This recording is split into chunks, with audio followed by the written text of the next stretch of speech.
Olá pessoal, espero que vocês estejam bem e com Deus. Olá pessoal, estamos aqui novamente, dessa vez para falar sobre a terça-feira, que tem por título Relacionamentos Eternos. 10 de julho. Antes do Carlos continuar explanando, eu quero te dizer uma coisa muito importante. Todos os comentários que vocês fazem no grupo lá no Face ou em qualquer outro lugar que você veja o vídeo, eu leio todos, tá?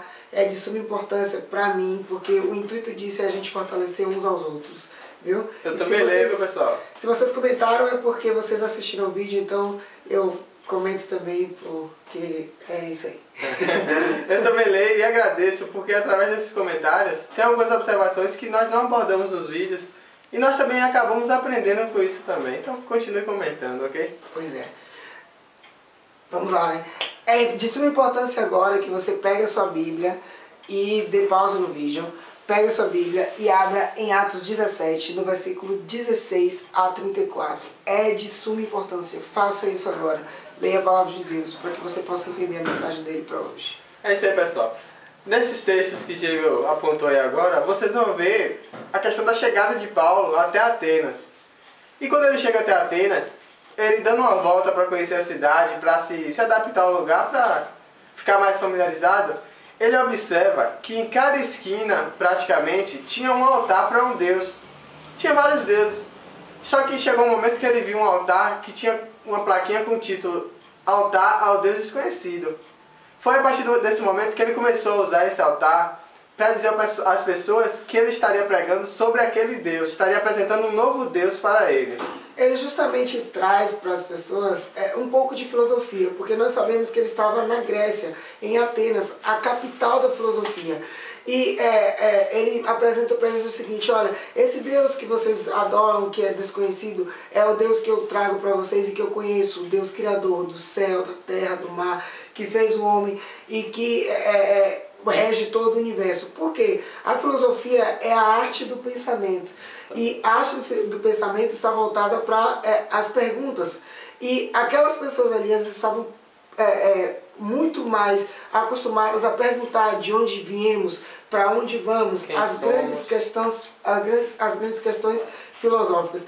E é interessante que Paulo chegou até a citar alguns filósofos da época nesse seu primeiro texto ali com aquelas pessoas. Você vai encontrar isso em Atos 17, de 16 a 34. Mas aí, queridos, Paulo chega a uma questão muito interessante, que é o ápice da lição de hoje, de terça-feira. Que quando Paulo começa a falar agora do Evangelho e apresentar o Evangelho como uma verdade absoluta, porque o Evangelho é uma verdade absoluta, pois é Jesus, e Jesus é uma verdade inquestionável, aqueles filósofos, eles começaram a se levantar. E nós podemos até enxergar agora pelos olhos da fé, porque as pessoas em Atenas, elas acostumavam a sentar-se em praças e ali elas discutiam filosofia. Nós podemos enxergar Paulo ali rodeado de várias pessoas, ouvindo ele, e quando ele começa a falar de Jesus, essas pessoas começam a levantar e sair, porque eles começam a achar incômoda a mensagem.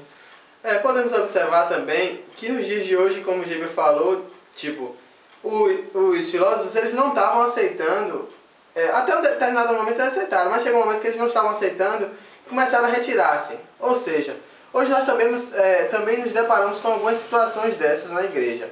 Por exemplo, você convida um amigo seu para ir para a igreja porque tem um cantor, porque tem uma programação especial. Ele vai, acha lindo. Você tá tendo arrecadação de agasalhos.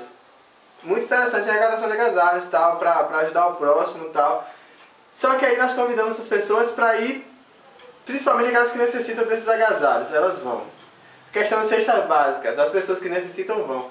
Só que quando nós apresentamos o Evangelho para elas, elas começam a aceitar a princípio, mas chega um momento que o Evangelho vai tirá-los daquela rotina deles. Então, na hora que eles veem que o Evangelho está os tirando da zona de conforto deles, eles já começam a fazer como os filósofos. Levantam e vão saindo, vão se afastando. E a partir daquele momento não voltam mais. Porque viu que algo seria mudado, eles não queriam aceitar essa mudança. Nós podemos até ir um pouco mais além. Quantas vezes você estava a caminho da igreja e uma pessoa falava assim: poxa, você é cristão, né? Ou ora por mim que eu estou precisando.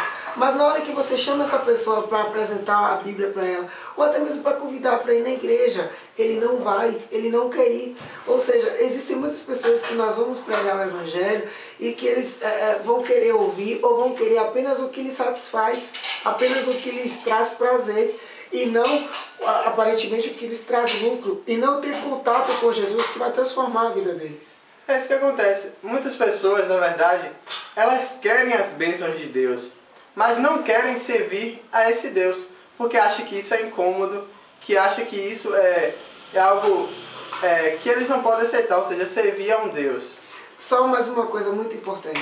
Paulo adquiriu conhecimento sobre a cultura em que ele estava inserido, para que quando ele pregasse ele pudesse ser coerente e convidativo. Nós temos que ter conhecimento da fé, e principalmente da fé das pessoas que estão ao nosso redor e que nós vamos pregar para elas, para que nós possamos ser convidativos e mostrarmos sabedoria e certeza do que nós estamos pregando. Tá bom? Que Deus nos abençoe. É isso aí, pastor.